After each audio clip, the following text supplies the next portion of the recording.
ذرا اس آیت پر اب نگاہ کو مرتکز کیجئے، انسان کا خسارہ کیا ہے؟ دیکھیے، سب سے پہلے میں آپ کی توجہ دلاؤں گا، ذرا آنکھیں کھول کر قلب حساس کے ساتھ نوع انسانی کا مشاہدہ کیجئے۔ کیسے کیسے دکھ، کتنی تکلیفیں، کتنی محنت، کتنی مشقت ہے جو ہر انسان کا مقدر۔ قرآن مجید میں ایک مکمل سورت ہے، سورت البلد، اس میں اللہ تعالیٰ نے متعدد قسمیں کھا کر ایک بات کہی، لا اقسم بہذا البلد وانت حل بہذا البلد ووالد وما ولد لقد خلقنا الانسان فی کبد۔ ہم نے انسان کو مشقت ہی میں پیدا کیا، یہ مشقت ہر انسان کا مقدر ہے۔ لوگ گھروں کو چھوڑ کر آئے ہوئے ہیں، کہاں کہاں انسان جاتا ہے، یہ اس دنیا میں محنت اور مشقت۔ ہاں، ایک مغالطہ ہو جاتا ہے کہ شاید یہ محلوں میں رہنے والے جو ہیں انہیں کوئی مشقت نہیں، انہیں کوئی دکھ نہیں، حالانکہ حقیقت یہ نہیں ہے۔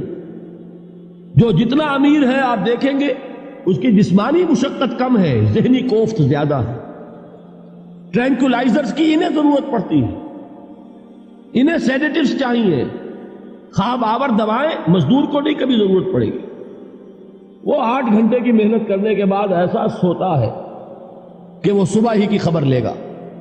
اور یہ وہ لوگ ہیں کہ جن کو ہپنوٹکس، خواب آور دوائیاں، سیڈیٹیوز، مسکن ادویات، یہ سارا لیبلیم اور یہ ویلیم اور یہ فلاں اور یہ فلاں، یہ کہاں جاتے ہیں؟ ذہنی سکون اور اطمینان انسان کو حاصل نہیں۔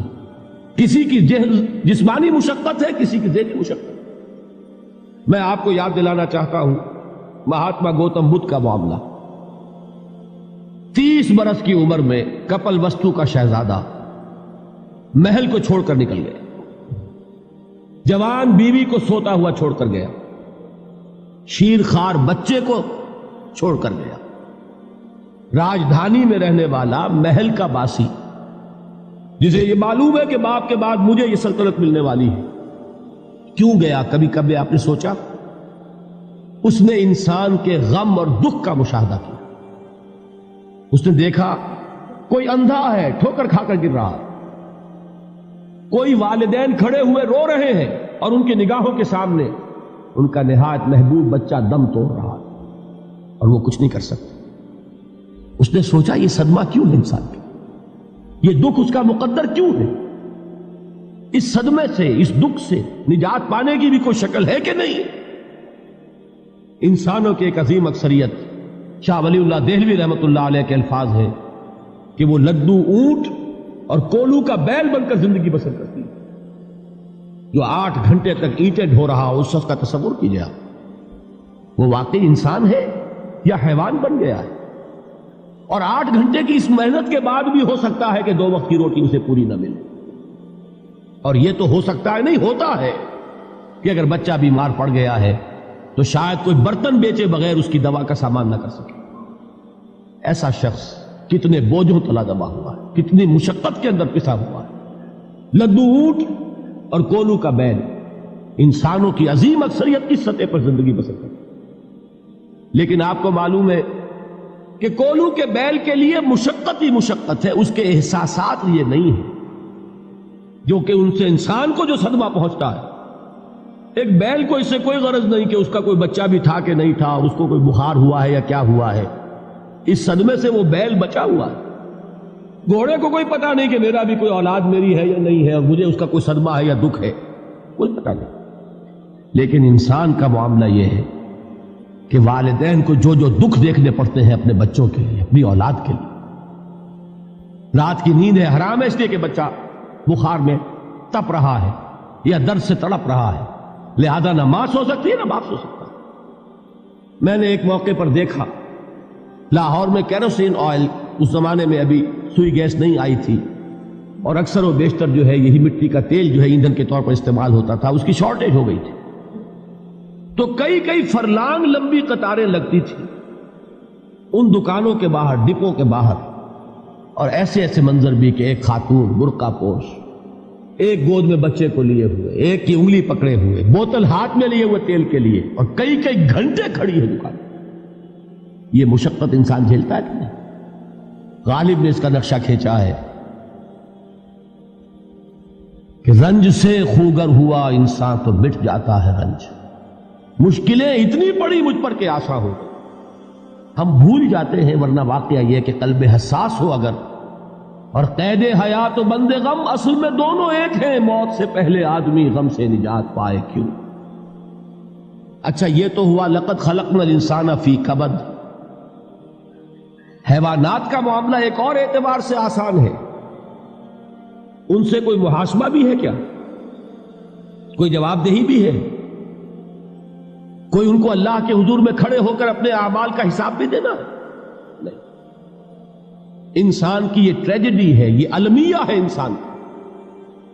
اس کو بھی قرآن مجید کی ایک سورت میں قسمیں کھا کر اذا السماء انشقت، اس کے بعد کیا فرمایا؟ یا ایھا الانسان انک کادح الی ربک کدحا فملاقیہ. اے انسان، تیرا المیہ، تیری ٹریجڈی اس سے کہیں بڑھ کر ہے. تجھے صدمے پر صدمے جھیلتے ہوئے، مشقت پر مشقت برداشت کرتے ہوئے ایک روز اپنے رب کے حضور میں بھی کھڑا ہوگا، جواب دہی بھی کرنی. اس دن کے حساب سے، اس دن کے احساس سے جو بڑے بڑے ہماری امت کے عظیم جو گلے سرسبد ہیں، ان کا یہ حال آپ نے پڑھا ہوگا. حضرت ابوبکر صدیق رضی اللہ تعالی عنہ وہ ایک عجیب کیف کے عالم میں فرمایا کرتے تھے، کاش میں درختوں پر چہچہاتی ہوئی چڑیا ہوتا جس سے حساب کتاب نہیں ہوگا. کاش کہ میں گھاس کا تنکا ہوتا جو آج ہے اور کل آگ میں جلا دیا جاتا، ختم ہو جاتا، اس سے محاسبہ کوئی نہیں.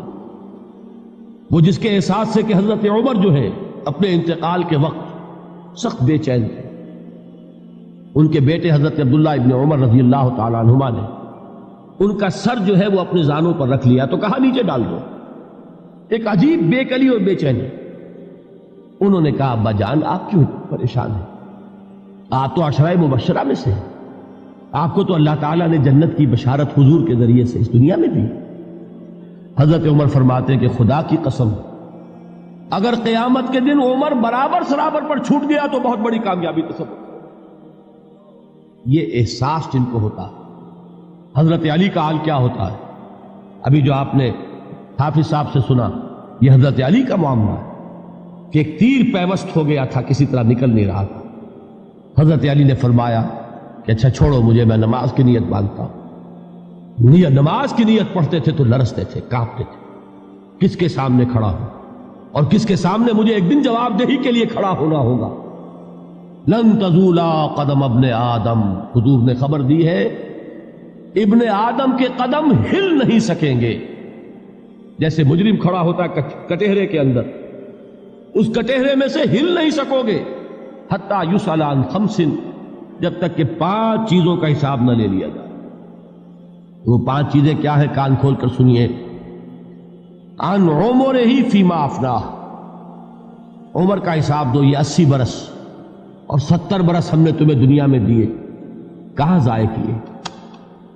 وعن شبابہ فیما ابلاہ، اور خاص طور پر جوانی کا دور، امنگوں کے دن، ولولے ہوتے ہیں، قوت ہوتی ہے، توانائی ہوتی ہے، آدمی چلتے ہوئے زمین پر پاؤں مارتا ہے، قوت جو ہے وہ اپنا اظہار چاہتی ہے. یہ جوانی کہاں گلائی؟ حساب دو، ایک ایک لمحے کا حساب دو. وَعَن مَالِهِ مِنْ أَيْنَ اكْتَسَبَهُ وَفِيمَا أَنْفَقَهُ، ایک ایک پائی کا حساب دو. مال کا کہاں سے کمایا تھا، حلال سے کہ حرام سے، اور کہاں خرچ کیا تھا، گل چھروں میں، عیاشیوں میں، یا نیکی کے کاموں میں، ادائے حقوق اللہ کے دین کے لیے. 4 سوال ہو گئے. 2 زندگی کے بارے میں، ایک زندگی پوری بحیثیت مجموعی کہاں کس کام میں لگائی، اور خاص طور پر شباب کا دور کہاں لگایا. 2 سوال مال کے بارے میں، کمایا کہاں سے، حلال سے کہ حرام سے، جائز سے کہ ناجائز سے، خرچ کہاں کیا. اور آخری سوال وعما عمل فیما علم، جو علم حاصل کیا تھا اس میں عمل کتنا کیا. علم کے انبار لگاتے چلے گئے اور عمل کے آغاز کی بھی نوبت نہ آئی. یہ علم جو ہے یہ اس روز سب سے بڑا وبال بن جائے گا. اتنا علم اور عمل کچھ نہیں، بجائے کہ کریڈٹ کا ذریعہ بنے یہ الٹا ڈیبٹ کا کھاتا بن جائے. یہ جواب دہی کا احساس ہے کہ جس کی وجہ سے انسان کی ٹریجڈی جو ہے وہ دوہری ہے. کوئی حیوان اتنے بوجھ تلے نہیں. مشقت کی، محنت کی، اس زندگی میں ختم ہوئے، اس کے بعد کوئی محاسبہ نہیں. اس کو بھی غالب نے خوب کہا ہے کہ اب تو گھبرا کے یہ کہتے ہیں کہ مر جائیں گے، اور مر کے بھی چین نہ پایا تو کدھر جائیں. یہ ہے وہ ہیومن ٹریجڈی